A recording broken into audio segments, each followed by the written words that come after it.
आपकी एक्सरसाइज 1.1 मैंने आपको समझा दी। 1.2 के में कुछ सूत्र, कुछ परिभाषा वगैरह समझा रहा था, उसमें मैंने शायद आपको रिक्त समुच्चय के बारे में बता दिया। रिक्त समुच्चय क्या होता है एक बार फिर से देख लेते हैं। रिक्त समुच्चय,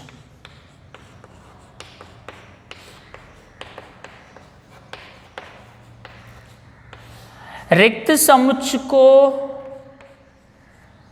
बोलते हैं द एम्प्टी सेट। नाम से पता चल रहा है रिक्त समुच्चय। रिक्त का मतलब खाली, ऐसा समुच्चय जो खाली हो, मतलब उसमें कोई अवयव नहीं होना चाहिए। जैसे मैं ये कोई समुच्चय लिख रहा हूं, लो भाई, और ये एकदम खाली समुच्चय लिख दिया, बिल्कुल इसके अंदर कोई अवयव नहीं है, नहीं है भाई, बिल्कुल ये रिक्त समुच्चय हो गया। जैसे नाम से पता चल रहा है रिक्त समुच्चय मतलब खाली समुच्चय, अवयव नहीं होना चाहिए कुछ भी। इसको फाई से भी दर्शा सकते हैं, फाई।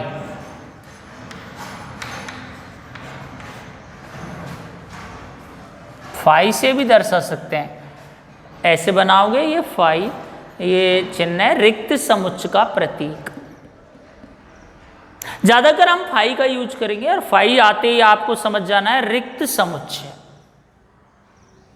फाई का ज्यादा यूज करेंगे और आप समझ जाएंगे भाई फाई आते ही रिक्त समुच्चय, इसमें कोई अवयव नहीं है। एग्जाम्पल लेते हैं, जैसे मैं एक समुच्चय लिख रहा हूं, समुच्चय B बराबर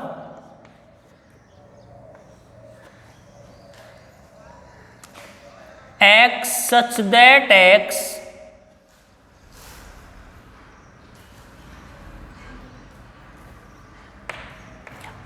belongs to n, मतलब x जो लेना है वो क्या में से लेना है, प्राकृत संख्याओं में से, कॉमा, और x का जो मान लेना है वो लेना है 1 से बड़ा और 2 से छोटा।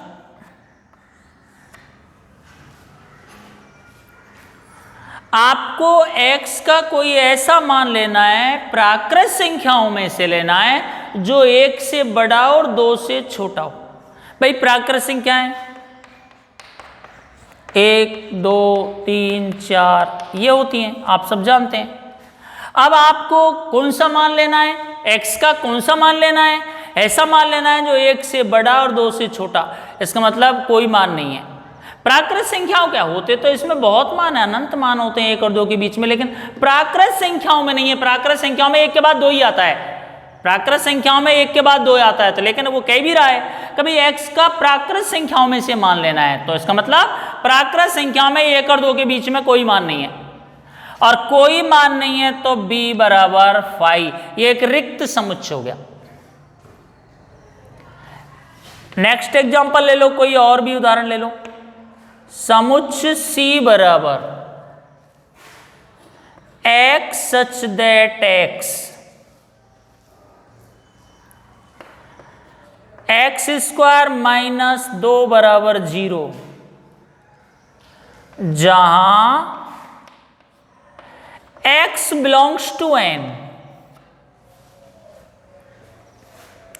अब वो यो कह रहा है कि x का कोई ऐसा मान लेना है, x इस प्रकार लेना है कि x स्क्वायर में से जो मान लेंगे उसका स्क्वायर करेंगे, उसमें से 2 घटाएंगे और 0 आना चाहिए, और मान जो लेना है वो n में से लेना है, प्राकृत संख्याओं में से लेना है। तो आप 1 लो, 1 का स्क्वायर करो, 1 माइनस 2, 1 माइनस 2 का मतलब -1, 0 आना चाहिए, नहीं आ रहा भाई। आप 2 मान लो, 2 का स्क्वायर माइनस 2, 2 मतलब 0 आना चाहिए। x का कोई ऐसा मान लेना है कि उसको स्क्वायर करे, 2 घटाएं जब 0 आए, कोई मान ही नहीं है। आप ले लो भले इसमें से कोई भी मान लो, उसका स्क्वायर करो, उसमें से 2 घटाओ, 0 लाओ, नहीं आएगा। इसका मतलब ये रिक्त समुच्चय हो गया, इसमें कोई अवयव नहीं है। C बराबर 5। रिक्त समुच्चय हो गया। और भी एग्जांपल ले लो। समुच्चय D बराबर x such that x square बराबर 4,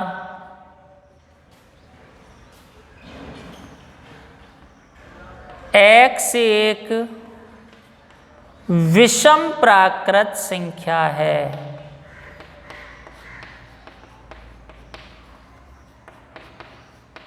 इसको देखो बेटा, इसमें कोई अवयव आता है कि नहीं। तो अब विषम प्राकृत संख्या कौन कौन सी होती है आप जानते हैं, 1, 3, 5, 7, 9 डॉट डॉट डॉट, ये होती है विषम प्राकृत संख्या। इनमें से ही मान लेना है भाई इस x का, और उसका स्क्वायर करें जब 4 के बराबर आना चाहिए। 1 का स्क्वायर करो 4 के बराबर नहीं आएगा, 3 का स्क्वायर करो, कोई भी मान नहीं है भाई जिसका स्क्वायर करें 4 के बराबर आ जाए। इसका मतलब इसमें कोई मान नहीं आएगा, इस समुच्चय में, इस कोष्ठक के अंदर कोई मान नहीं आएगा, कोई मान नहीं आएगा। तो ये कैसा हो गया, रिक्त समुच्चय हो गया भाई, या फाई हो गया। तो इसका मतलब इन उदाहरणों से आपको पता चला कि रिक्त समुच्चय क्या होता है, ऐसा समुच्चय जिसमें कोई अवयव नहीं हो। इसमें देख लो आप इसको हल करोगे कोई अवयव नहीं आएगा, इसको देख लो आप इसको भी हल करोगे कोई अवयव नहीं आएगा, इसको भी देखो आप इसको हल करोगे इसमें भी कोई अवयव नहीं आएगा। तो ये सब क्या हो गए, रिक्त समुच्चय जिनमें कोई अवयव नहीं होता है। रिक्त समुच्चय को फाई से भी दर्शा सकते हैं। ठीक है बेटा, तो रिक्त समुच्चय की परिभाषा क्या हो गई, ऐसे समुच्चय जिनमें कोई भी अवयव नहीं होता है, जिनमें अवयव नहीं होता है रिक्त समुच्चय कहलाते हैं। आपको पता है फाई रिक्त समुच्चय, बिल्कुल। यदि मैं कोई समुच्चय लिखूं, समुच्चय A बराबर, लो भाई, और इसमें 0 लिख दूं, अकेला अवयव, ये रिक्त समुच्चय नहीं है। आप ये नहीं सोचना 0 की कोई वैल्यू नहीं होती, 0 तो क्या फर्क पड़ता है, ये रिक्त समुच्चय नहीं है क्योंकि इसमें अवयव आ गया 0, इसलिए बेटा ये रिक्त समुच्चय नहीं है, इसमें एक अवयव है, कौन सा, 0, राइट। यदि मैं कोई समुच्चय लिखूं, समुच्चय B बराबर, लो भाई, आपको पता है ये रिक्त समुच्चय, बिल्कुल इसमें कोई अवयव नहीं है, और इसके बीच में मैंने लिख दिया फाई। अब आपके दिमाग में आ रहा होगा भाई रिक्त समुच्चय में भी भीतर रिक्त समुच्चय रख दिया, डबल रिक्त समुच्चय हो गया। ऐसा कुछ नहीं है, ऐसा कुछ नहीं है। इस समुच्चय के अंदर, इस मंझले कोष्ठक के अंदर एक अवयव आ गया, इसका मतलब ये रिक्त समुच्चय नहीं है। क्यों, फाई अब यहां रिक्त समुच्चय का काम नहीं करेगा, किसका काम कर रहा है, अवयव का। मझले कोष्ठक के अंदर कोई भी संख्या कुछ भी आता है वो अवयव होता है, तो ये फाई एक अवयव का काम करेगा और ये एक रिक्त समुच्चय नहीं है, राइट। तो इस तरह से मैंने आपको रिक्त समुच्चय के बारे में उदाहरण दिए, रिक्त समुच्चय के बारे में बताया। इसके बाद आपको बताएंगे परिमित समुच्चय।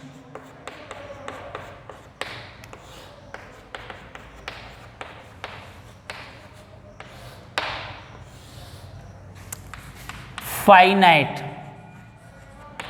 सेट्स। परिमित का मतलब ऐसे समुच्चय जिसके अवयव गिने जा सकें, सीमित अवयव हों, काउंटेबल अवयव हों, जिनके अवयवों को गिना जा सके। जैसे मैं कोई समुच्चय लिख रहा हूं, समुच्चय A बराबर 1, 2, 3, 4, 5। लो भाई, एक समुच्चय लिख दिया मैंने, 5 पे जाके रुक गए भाई।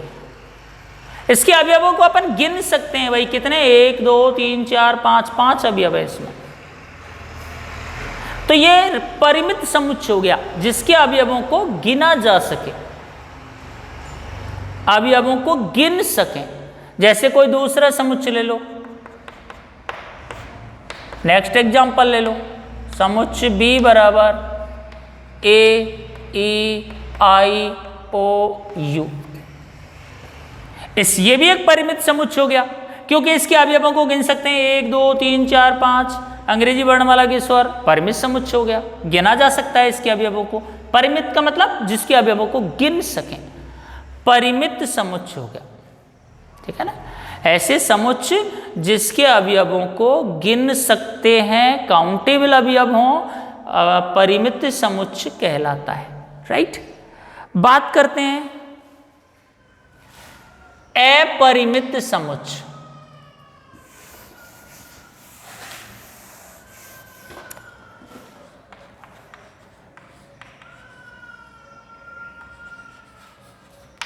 इनफाइनाइट सेट्स,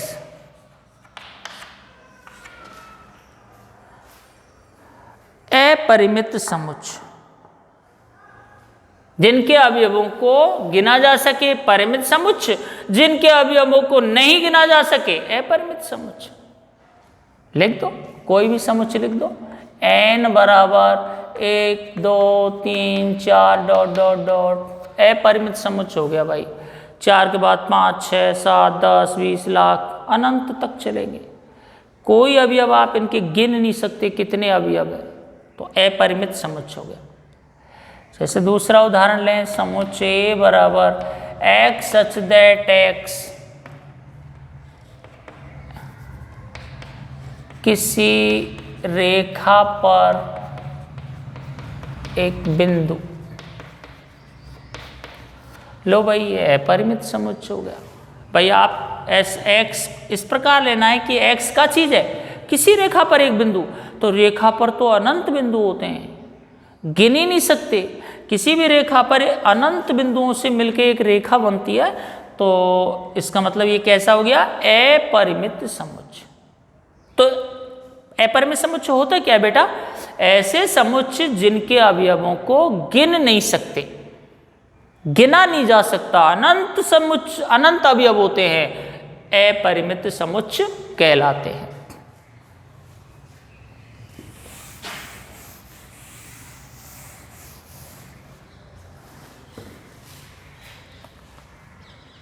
समान समुच्चय,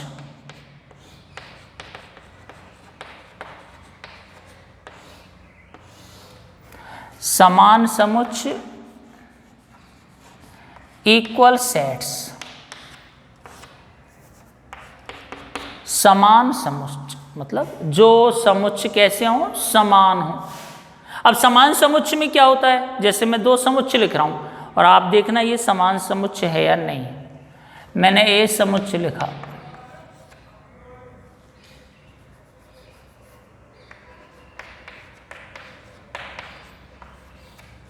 एक बी समुच्चय लिखा,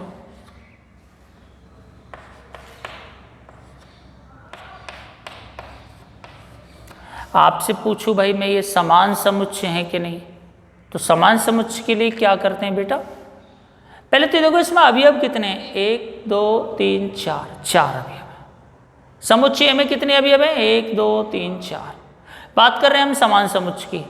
फिर समुच्चय बी में कितने अवयव हैं, 1 2 3 4, इसमें भी 4 अवयव। इसका मतलब दोनों में अवयव समान समान हैं, अवयवों की संख्या समान है, इसमें भी 4 अवयव, इसमें भी 4 अवयव, राइट। फिर हम देखते हैं कि इसमें 4 अवयव कौन कौन से हैं भाई, एक तो इसमें एक है कि नहीं, ये रहा। 2 इसमें 2 है कि नहीं, हाँ। 3 इसमें 3 है कि नहीं, हाँ। 4 इसमें 4 है कि नहीं। इसका मतलब अवयवों की संख्या समान और अवयव भी समान है। फर्क कितना सा है कि अवयवों की जगह बदल बदल के लिखी हुई है, और अवयवों की जगह बदलने से समुच्चय के मान में कोई फर्क नहीं पड़ता है। आप अवयवों की जगह बदल सकते हैं, अवयव वही होने चाहिए। देख लो भले 1 इसमें, 2 इसमें, 3 इसमें, 4 इसमें, अवयव तो वही हैं, बस थोड़ा सा जगह बदल के लिख दिया है। और 4 अवयव इसमें, 4 अवयव इसमें। इसका मतलब समुच्चय बराबर समुच्चय भी समान समुच्चय हो गए। तो समुच्चय, समान समुच्चय की परिभाषा क्या हो गई बेटा, ऐसे समुच्चय जिसके अवयव समान हो और अवयवों की संख्या समान हो।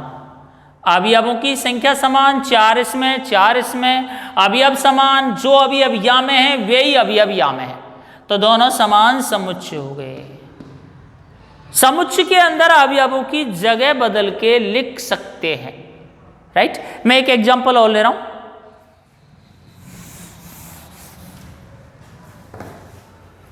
नेक्स्ट एग्जांपल, समुच्चय ए बराबर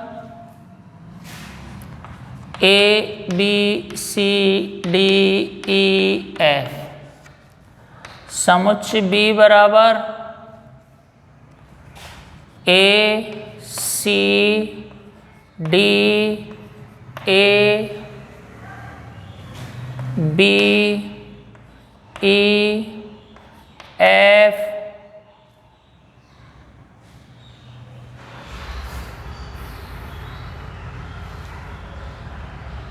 बी। लो भाई, मैंने ये दो समुच्चय ले लिए। आपसे पूछ रहा हूं भाई, ये दोनों समुच्चय समान समुच्चय हैं कि नहीं?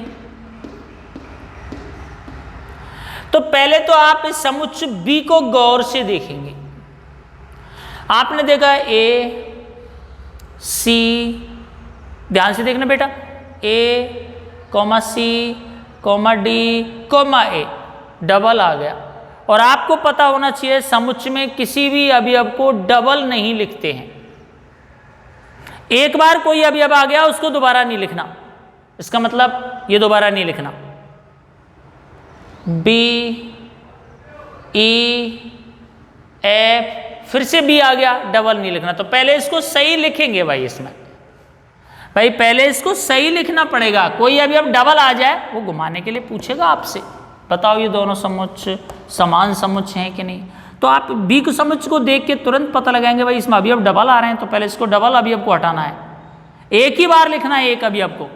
समुच्चय बी बराबर A C D, A double आ गया नहीं लिखना, ई एफ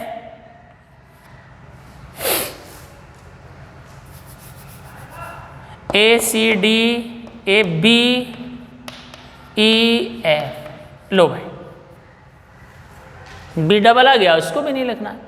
अब आप गौर से देखेंगे इसमें अभी अब कितने, 1 2 3 4 5 6, इसमें अभी अब 1 2 3 4 5 6 अवयव समान, मतलब अवयवों की संख्या समान। अब अवयव मिलाओ, ए इसमें है, बी इसमें है, सी इसमें है, डी इसमें है, ई इसमें है, एफ इसमें। इसका मतलब अवयव समान, अवयवों की संख्या समान।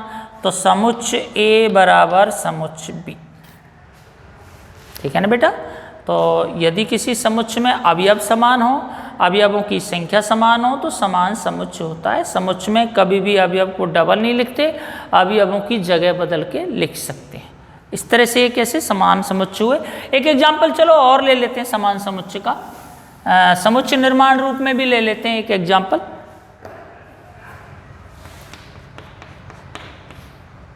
मान के चलो मैंने ले लिया समुच्चय बराबर x such that x comma x square बराबर 25 जहां एक्स बिलोंग्स टू एन। एक तो ये समुच्चय ले लिया मैंने, ठीक है।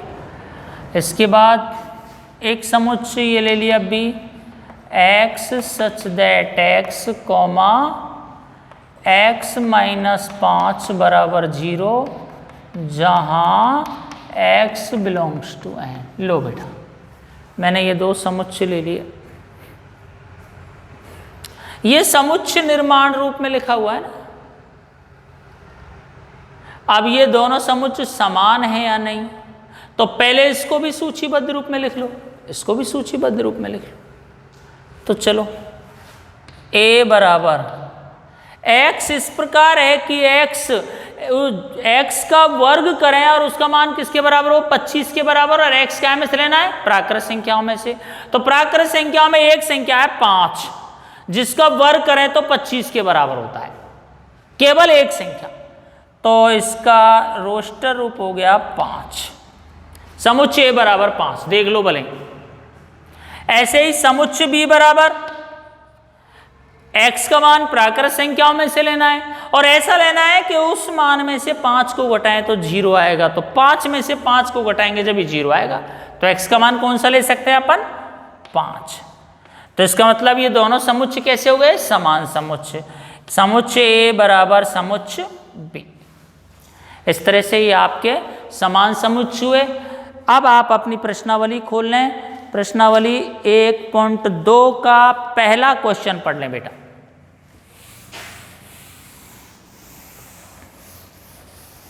एक 1.2 का फर्स्ट क्वेश्चन, निम्नलिखित में से कौन से रिक्त समुच्चय के उदाहरण हैं? निम्नलिखित में से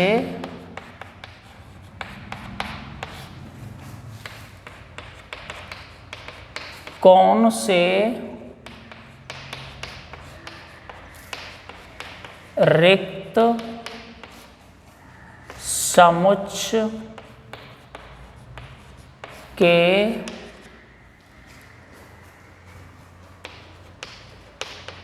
उदाहरण हैं? नंबर 1, 2 से भाज्य विषम प्राकृत संख्याओं का समुच्चय। 2 से भाज्य विषम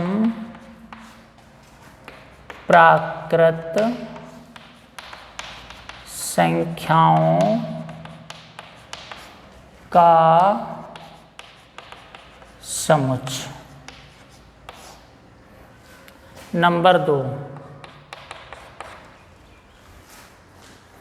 सम अभाज्य संख्याओं का समुच्चय। सम अभाज्य संख्याओं का समुच्चय। नंबर 3, आपको पता लगाना है भाई कौन से रिक्त समुच्चय इनमें से। Number 3, x such that x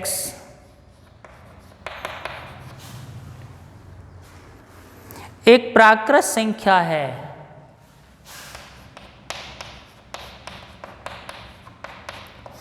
एक प्राकृत संख्या है। मैं ये सवाल इसलिए लिख रहा हूँ क्योंकि बहुत से स्टूडेंट्स के पास बुक्स नहीं है, तो आप भाई अपनी किताब ज़रूर खरीद लें। बहुत से ऐसे भी हैं शायद जिनके पास किताब नहीं होगी। और साथ ही साथ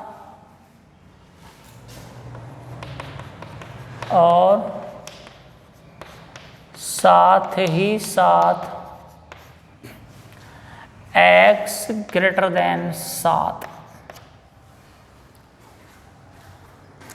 चलो क्वेश्चन नंबर 4,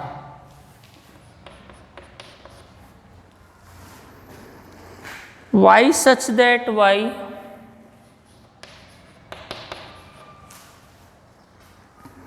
किन्हीं 2 समांतर रेखाओं का उभयनिष्ठ बिंदु है। किन्हीं 2 समांतर रेखाओं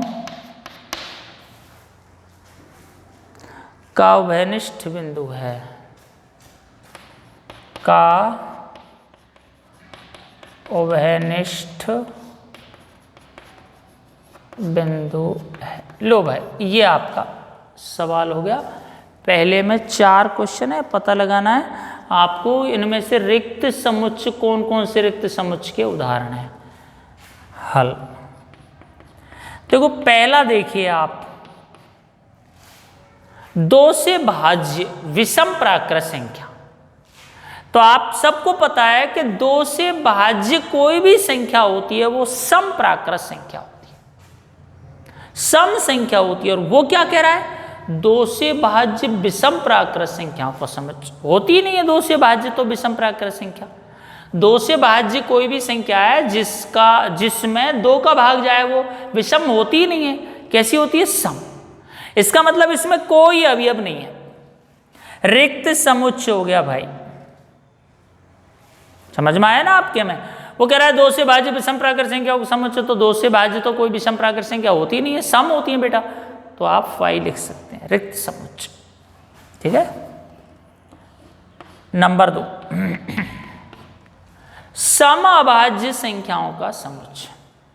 देखो अभाज्य, पहली बात तो ये बताओगे सम संख्या क्या होती है, जिसमें 2 का भाग चला जाए, और अभाज्य संख्या क्या होती है, जिसमें स्वयं का भाग जाए। तो ऐसी समअभाज्य संख्याओं का समुच्चय लिखना है आपको। तो समअभाज्य संख्याओं में तो केवल 2 ही ऐसी संख्या होती है, केवल 2, जो सम भी होती है और अभाज्य भी होती है। देख लो भाई, 2 में 2 का भाग जाता है तो इसलिए सम, और 2 में स्वयं का ही भाग जाता है और किसी संख्या का भाग नहीं दे सकते, इसलिए अभाज्य। तो समअभाज्य संख्या, तो ये समअभाज्य संख्या हो गई भाई 2।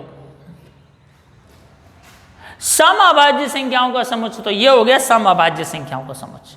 ये सम भी है और अभाज्य भी है, इसमें अवयव आ गया भाई, इसमें अवयव आ गया कितना, 2, इसलिए ये रिक्त समुच्चय नहीं है। हेलो, नहीं, आधार, हाँ आधार कार्ड की करानी है। ठीक है, आधार कार्ड की तो दोनों तरफ से हो बेटा। ठीक है, हाँ। Question number 3, x such that x एक विषम, एक प्राकृत संख्या है। मतलब x इस प्रकार की एक प्राकृत संख्या है, x इस प्रकार है कि x एक प्राकृत संख्या है। कैसी प्राकृत संख्या, जो 5 से तो छोटी हो और 7 से बड़ी हो। वही प्राकृत संख्या, ऐसी प्राकृत संख्या जो 5 से तो छोटी हो और वही संख्या, ये लिख रहा ना साथ ही साथ 7 से बड़ी हो, ऐसा हो ही नहीं सकता। ऐसी कोई प्राकृत संख्या है जो 5 से छोटी हो और वही संख्या 7 से बड़ी हो, असंभव। इसका मतलब ये रिक्त समुच्चय हो गया। और इसका चौथा question, y such that y किन्हीं 2 समांतर रेखाओं का उभयनिष्ठ बिंदु है। देखो ये 2 समांतर रेखाएं होती हैं, लो भाई, इनका कोई भी उभयनिष्ठ बिंदु नहीं हो सकता। अनंत दूरी तक बढ़ाओ, ये दोनों के बीच की दूरी हमेशा कैसी रहती है, समान। तो इसका मतलब किन्हीं 2 समांतर रेखाओं में कोई भी उभयनिष्ठ बिंदु नहीं होता। तो ये भी कैसा हो गया, रिक्त समुच्चय 5। तो ये जो उदाहरण उसने पहले सवाल में दिए हैं, पहले सवाल के उदाहरणों में पूछ रहा भाई रिक्त समुच्चय इनमें से कौन कौन से हैं। तो मैंने आपको बताया भाई पहले सवाल में ये रिक्त समुच्चय, दूसरा रिक्त समुच्चय नहीं है क्योंकि इसमें अवयव आ गया 2, तीसरा रिक्त समुच्चय, चौथा रिक्त समुच्चय। इस तरह से आपके पहला सवाल हो गया। ठीक है, अब आपका अगला सवाल कल बताएंगे। ठीक।